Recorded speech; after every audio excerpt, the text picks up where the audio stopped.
Assalamualaikum warahmatullahi wabarakatuh. Alhamdulillahi rabbil alamin. Wassalatu wassalamu ala rasulillah wa ala alihi wa sahbihi wa mawalah amma ba'd.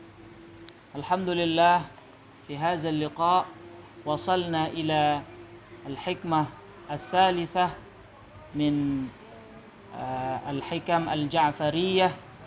Insyaallah sanasrah باللغة ماليزية.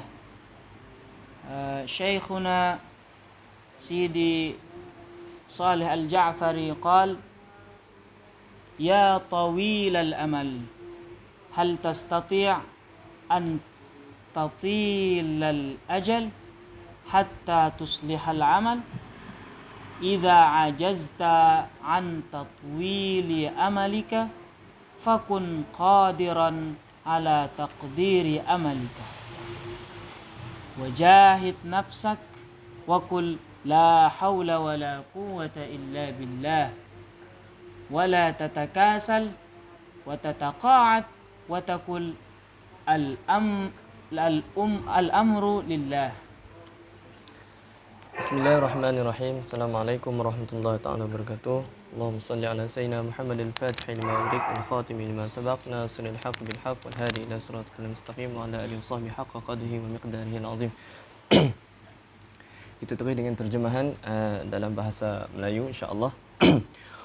Wahai orang yang panjang angan-angannya, apakah kamu mampu untuk menunda kematian itu dan memanjangkan umurmu sehingga kamu mampu memperbaiki amalanmu? Oleh kerana itu, jika kamu tidak mampu memanjangkan umurmu, maka jadilah orang yang mampu mengurangi angan-anganmu dan bersungguh-sungguhlah pada dirimu dan katakan, tiada daya dan upaya melainkan pertolongan hanya sahaja daripada Allah Azza wa Jalla. Dan janganlah kamu malas dan berdiam diri dan katakanlah pada dirimu, semua perkara itu hanyalah milik Allah, yakni semua perkara yang telah diaturkan oleh Allah. Jadi istifadah yang boleh diambil daripada hikam daripada Maulana Syekh Saleh Al-Ja'fari yang telah diajarkan kepada kami oleh Syekh Ashraf Hamid Al-Hasanain, maka istifadah yang boleh diambil daripada hikam beliau adalah janganlah kita ni banyak berangan, tetapi ini kita tak sulamkan angan-angan kita itu dengan tindak balas. Contoh, Allahumma salli ala sayyidina Muhammad, kita berangan-angan untuk melakukan sesuatu perkara tapi kita tidak ada tindak balas untuk kita melakukan perkara tersebut. Maka angan-angan yang kita inginkan ataupun apa yang diinginkan ke dalam fikiran kita, maka tidak akan terbuat dengan kita banyaknya angan-angan tanpa kita sulamkan dengan tindak balas ataupun gerak kerja. Kemudian Allahumma salli ala sayyidina Muhammad. Jadi istifadah lagi yang boleh kita ambil daripada hikam Syekh Saleh Al-Ja'fari adalah dengan kita mengetahui destinasi akhir kita. Di manakah destinasi akhir kita? Kalaulah kita mengetahui bahawa destinasi akhir kita itu adalah di dunia, maka buatlah cara kita nak tinggal di dunia. Kalaulah destinasi akhir kita tahu adalah di negeri akhirat, maka perlulah lakukan apa yang sepatutnya. Contoh, Allahumma salli ala sayyidina Muhammad, sekiranya kita mengetahui destinasi akhir kita itu di akhirat, maka lakukanlah amal ibadah yang banyak, melakukan amalan-amalan saleh dan memperbanyak melakukan perkara-perkara yang baik untuk kita menjadikan perkara baik itu sebagai bekalan kita untuk kita ke destinasi akhir kita. Jadi dalam hikam ini juga disebutkan lagi oleh Allahumma salli ala sayyidina Muhammad, syarahan daripada Syekh Ashraf Hamid Al-Hasanain, maka bila mana kita lakukan segala ibadah tersebut, maka sulamlah dengan takwa.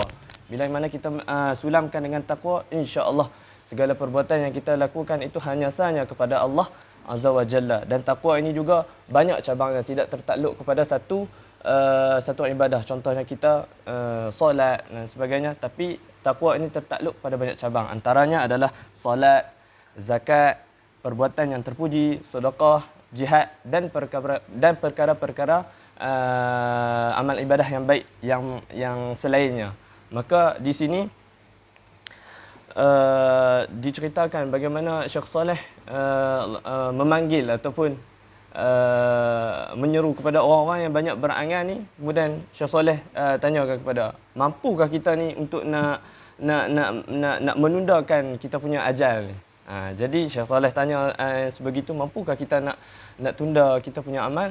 Maka sudah pun dijawab, kita ni sebenarnya tidak mampu untuk nak menundakan amal kita, kerana manusia ini bersifat dengan lemah.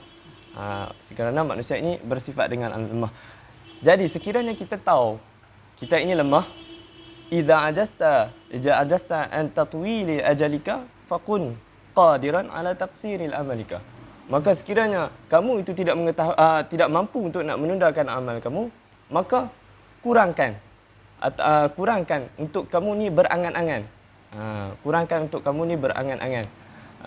Kemudian disebutkan lagi, Allahumma salli ala sayyidina Muhammad, wajahid nafsaka. Maka di sini Syekh Saleh menyuruh kepada kita dengan menyebutkan wajahid nafsaka. Maka kamu ni bersungguh-sungguhlah melawan. Yang disebutkan di sini adalah bersungguh-sungguhlah kamu melawan nafsumu. Wajahid nafsaka. Wa qul la haula wala quwwata illa billah.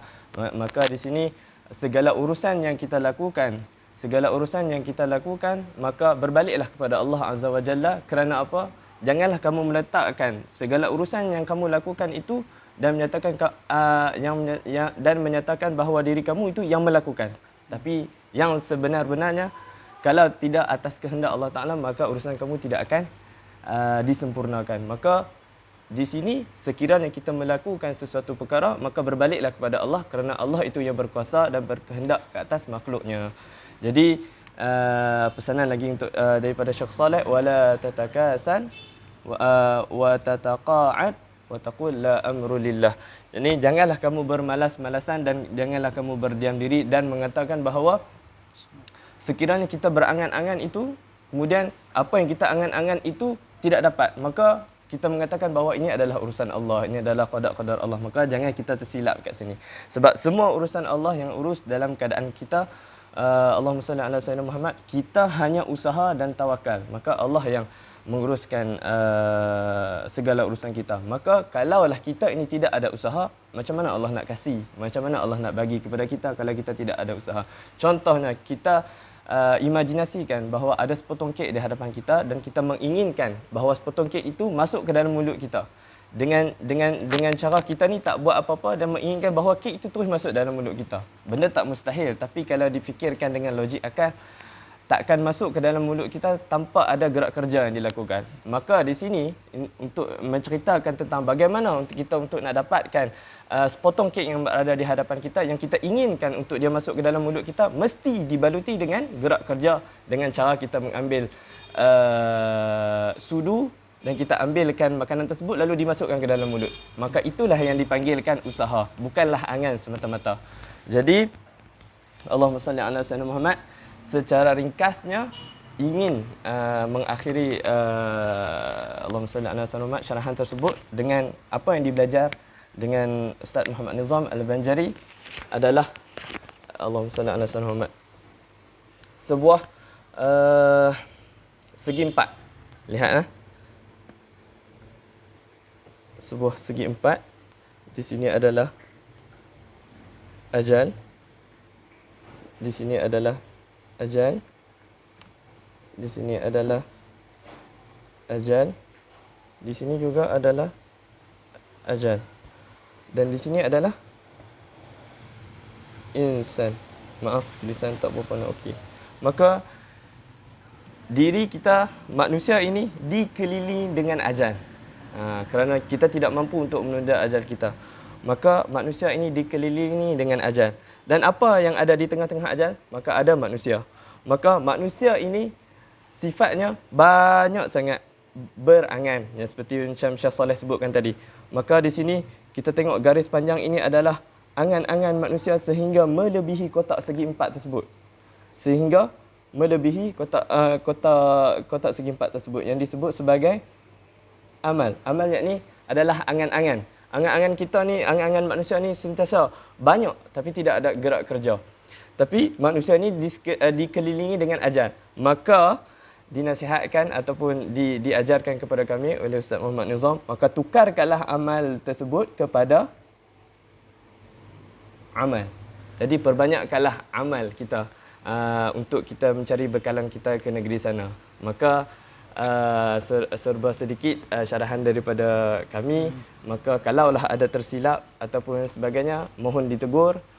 Segala yang baik itu daripada Allah dan kekurangan itu daripada kami. Wabillahi taufik wal hidayah. Wassalamualaikum warahmatullahi taala wabarakatuh. Wallahu a'lam.